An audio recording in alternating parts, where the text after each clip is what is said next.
It's Natalia from the JP Morning Show with Revolution 935. Standing next to a man that, I gotta bow down. I gotta bow down, sir. I must bow down, Mr. Carl Cox. How are you this afternoon? I'm very well, thank you. So, obviously happy to be here in Miami, it's a bit windy at the moment, Not that your hair's getting bothered by it. Mine is. It's great out there, it really is. It is. So it's so awesome to have you here with us. And, we do want to talk about, we do have a lot to talk about. I'm going to keep it as short and brief as possible because I see a long line of people who want to talk to you. So we're honored to even have the chance to sit down with you and just go over a couple of things. Cool? Yep, absolutely. Wonderful. All right. First and foremost, let's talk about some of the new releases because I was given a bit of information regarding El Rancho. You know what I mean? El Rancho. Yes, sí. Oh, I know you got some stuff coming out. Let's talk about that. Let's talk about the future and what you see in dance music. Yeah. And then we'll also go over some stuff with Ultra. Yeah, 100%. Now, the thing is about El Rancho is that I built a brand new recording studio. And for that, I kind of didn't hold back on the horses on the equipment that I bought for the studio. It's really expensive. I didn't realize building the studio meant I had to spend this much money. It's wow, because the recoup on that is not that great. Right. But the thing is, it's got my senses again stimulated for making music again, getting in the studio, being creative. It's a beautiful place to be. And the thing is about El Rancho is just that the studio is built on a ranch. It's actually on a farm, which has sheep and cattle, and we actually grow grass for lucerne grass for thoroughbred racehorses. So really, yeah. So when you walk out, it's 40 acres. So when you walk out of the farm, you just get this land that you see, and it's actually quite beautiful to have this kind of wide open space for your mind, to be clear, to be able to go in and just make slamming techno music. Of course, yeah, because you're putting yourself in a neutral place, a place of just absolute naturality, right? Yes. You want to be as authentic and true to tuning into your frequency as much as possible, right? The thing is that, yes, I could go to Berlin and yes, I can make a studio there and have this kind of idea of a sound of the city. There's no sound of the city where I am. I know, it's whatever I create is what I would like to see happen. So one of the first big remixes that we did, which was Nine Toes Finder. This track came out because of the way how I felt being in the studio, and that became a hit record when it was done last year, and I still play it today now, and people still rise to it, which is phenomenal. But since then, I've done quite a lot of remixes since then. I've just finished a remix for Bushwhacker called The Healer. Really? Yes. Oh my God. Which is a beautiful, amazing, beautiful constructed techno track, which I really love. Right. Based on the original version was so amazing anyway, 20 years ago. So we got my little hands on it in the studio and made something very beautiful from it. But I've got this track out. The actual track that was going to come out in the future is called El Rancho. And this track is kind of like an ode to my kind of growing up with breakbeat music and kind of rave style. But it kind of creeps up on you, and then once it gets to it, you're kind of carrying it on your back. I hear you. I will be playing it this weekend and see how everyone fares with the track. But I'm quite proud of the fact that the studio is enabled me to have a certain sound of which I really want people to understand where I'm coming from. Right. So El Rancho is a very good example of the music of which I'm now really happy to stand behind. At the end of the day. That is fantastic, and thank you so much for sharing that with us, because we were told you need to ask about El Rancho, and I'll leave it at that. And of course about the new song and just the whole meaning behind it, and and that's the thing, is that a lot of dance music gets lost in the mix, no pun intended, because every DJ, remixer, artist, producer, they have a story to tell. Whether there's vocals or not, there's a story to tell. There's a reason why the song was created. Of course, everyone can make their money, but it's the point of telling a story. Yeah, exactly. And I think a lot of the music gets lost because of that. Right. It's like you ask a lot lot of DJ producers say, why do you make that record? I go, well, I just want to make a top 10 hit Beatport record. And you're thinking, yeah, but isn't there a soul behind that? And they go, well, no, it's just business. And this is where it all starts to go wrong. Yeah. So, you know, if my record doesn't even make the Beatport top 100, it doesn't matter. Right. I've done it and I've made it. Yes, you know, you did. I created it and it's constructed, and that makes me who I am. I mean, and especially with Carl Cox and Friends. I mean, and this is the thing, is that for those that have not had the opportunity, you've heard of Carl Cox, but if you've not had the opportunity to really sit in on his set, like really, literally, I mean, you are the ultimate storyteller. Now, you know, I was talking about this to Nicole Muldaber about this, yes. Because I said, you're telling a story. She says, oh yes, baby, I'm telling the story. It's a late night, and then, you know how she gets so deep and dirty about it. And so I'm like, yeah, you know, I'm all enthralled about it. But again, it's like with you, I always find myself getting into another, like I'm out of my body. Yes. And I'm into your frequency, and you just have this thing that you're able to do this. And not only do you do Carl Cox and Friends with Ultra, you do it Tomorrowland, from what I understand. Yes. I mean, you have BPM Festival that you've done this at. Yes. I mean, and the list goes on. List just goes on. I can't even fit it on my piece of paper here. I'm looking at this. I'm like, holy cow. Yeah. Now, did you know, and now this is what's really cool, Ultra has recently been named the most life-changing festival experience ever since Woodstock. Well, I probably would agree with that, because a lot of the now generation is going to go into Ultra for the first time. They've heard about it, they've seen the streams. You know, even if they're not old enough to go, the first place they want to go is Ultra. Exactly. And they go there and they just stand there and they're blown away by everything, because it's amazing what they've created as a lifestyle. You know, it's the first thing on people's list when it comes to festivals of this nature is Ultra. Yes. Have you been to Ultra? I'm going to Ultra. My friends have been to Ultra. Ultra. Yeah. And I would agree with that, you know, because I've been with them for many years now, and I see people running to the dance floor, like running, and they stand there and they're like, yeah! It's almost like they're at home. They're coming home. And it's phenomenal. Not many festivals have that ability to give you that kind of sense of belonging to something.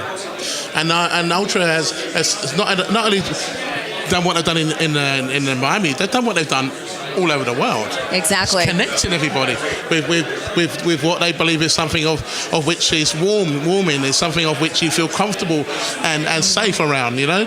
I think that's the most beautiful thing I've ever heard anyone say. No, I know, but seriously, it's a homecoming. Yeah, it's really a homecoming. Yeah. All right, so let's talk very quickly regarding Martin Garrix. I know that you did a documentary with What We Started. Yes.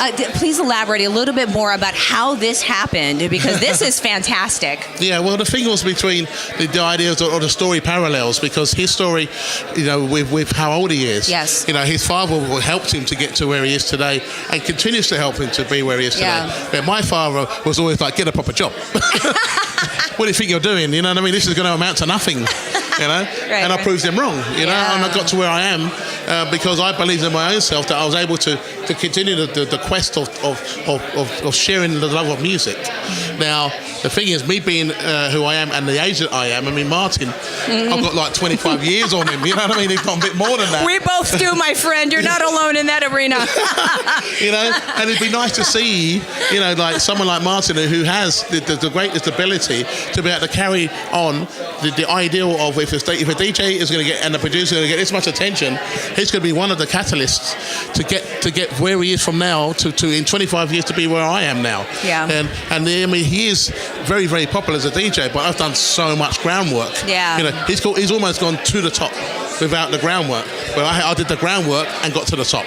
So this is the greatest story between the ideas of what we started. You know, his idea of what he started was nothing like my ideas and how I started. Exactly. So I think that's where the story is, really. Again, it's another. This is all about storytelling. You know, because there's one thing that facts tell, but stories always. I can't just say sell. No, they really capture you, and they actually they connect with you. Yes. I love that door slamming in the background. we're right here in the corner. I have Carl Cox hostage. All right. Oh, hey. How are you? You good? Really well, thank you. Good to see you too. All right, so we're almost done with Carl Cox because I know that he's got it. This man is sweating. I want to get him a towel. I want to get him a towel. I want to get him into a nice cool bath, a spa somehow. Jump in the pool. Jump in the pool, something. So are you excited about this year for Winter Music Conference, Miami Music Week, Ultra? Yeah. You know, I mean, like, I think in general there's two conferences. The one here, or the one in Amsterdam, and the one here are the most important ones. And this is sort of like the start of the season, sort of, you know. So, and I think everyone's here to like showcase new music, showcase their new show in general, or just, you know, whatever you have new. This is the place to like show that. So, yeah. So it's good. It's good. I'm so glad you popped in. You're one of my favorite DJs as well. I'm like, I really feel like I'm in a DJ sandwich right now. I'm not joking. I have Fetty Legrand right here. I have Carl Cox. I mean, really, my dreams have all come true. I'm not going to hog this anymore. Fetty, thank you so much. Thank you. Wow, this is one of the best interruptions ever, my friend. I'll leave you alone with this.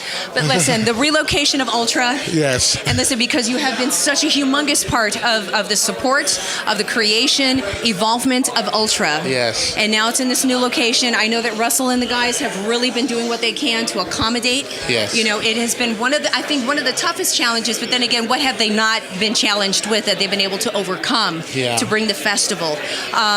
What do you foresee for this weekend for Ultra? I think you're going to see a lot of love from the support from everybody, because it really wasn't going to happen this year. Right. It was like Ultra was off the table, and the biggest thing about it being off the table is like, what do people do? And go.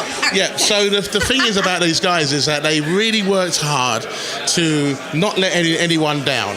They really wanted to do something. In the end of the day, even if it was in Fort Lauderdale, they was going to go that far to make sure that Ultra was going to happen again this year. And lucky enough for them, in some ways, because they got a whole team of lawyers and people who had to make sure that the Virginia Key wasn't going to be disturbed as much as they believed they were going to be disturbed by what they've been able to now have as a location. Now the location is different. I mean, if Ultra started at Virginia Key, it wouldn't be an issue. It's because of where it was easier for people to get to. But they have thought of everything: transportation, land, sea, for the VIPs, for the general admission. They've seriously gone above and beyond, more than they need to, but they've done it. And I think we're going to be really impressed to see what they've actually done for the people who have bought a ticket, waiting for Ultra to happen. It's happening, and we're going to see it happening very, very soon. Yeah. Now, with this, the new concept is that the resistance has grown. Yeah. The sound of resistance has grown to the point that we've actually got our own island. It's true. If you really think we're actually getting what we asked for. If you really think about it, it's the gift in this that maybe a lot of people are not saying. Yeah. That's the thing about it. On the more commercial side, it's going to be the best you've ever seen. I've seen the stage, and it is unbelievable. It really is stunning, and I'm like, wow. You even went to the fact that we've seen some of the biggest stages in the world made by Ultra, but this is even more colossal. Really? It's phenomenal what they've done. And they didn't have to do it, but they've done it. And not only that stage, all the stages are supersized. All of them. It's like a supersized, like you go to McDonald's, you get the supersized. You do get the supersized version. Oh my God. It's fantastic. And I walked through the site yesterday. Yeah. And I was just like, wow. It's amazing. And even my own CARL COX megastructure is a wow. I'm like, oh, that's up for me. That's so nice. Oh, thanks, guys. Thank you. Thank you. You should have spent all that money just for me. And I'm glad that you did. Well, you're well worth it. Think about it. I hope so. You're well worth it. There's no price tag to you, Carl. There really isn't. So, all right. So we're going to end the interview now. Give you a chance to breathe. Give yourself a minute here. But, man, I feel like I'm talking to my big brother here. I really do. Any final words for all of our listeners at Revolution 935? Because we love you. We support you. We thank you so much for your music, for your inspiration, for the owners of Revolution 935. Inspiration for me. What are those words that you can give for those that are looking to get involved in the industry? Yeah, I mean, for sure, it's amazing that you guys have been able to share the love of the music to everybody through your medium, and also the people who are listening and supporting the love of the music. It's really important that you feel it, you understand it, and you enjoy it in our lives, because this ain't going anywhere. We're just going to continue to do what we do and to be happy by it. Right. And as long as we can continue to do that, we can keep on hopefully influencing the next generation to carry on. I would say the legacy of what we created in our lifetime. And everyone can have their own personal homecoming. Exactly. Their own personal homecoming.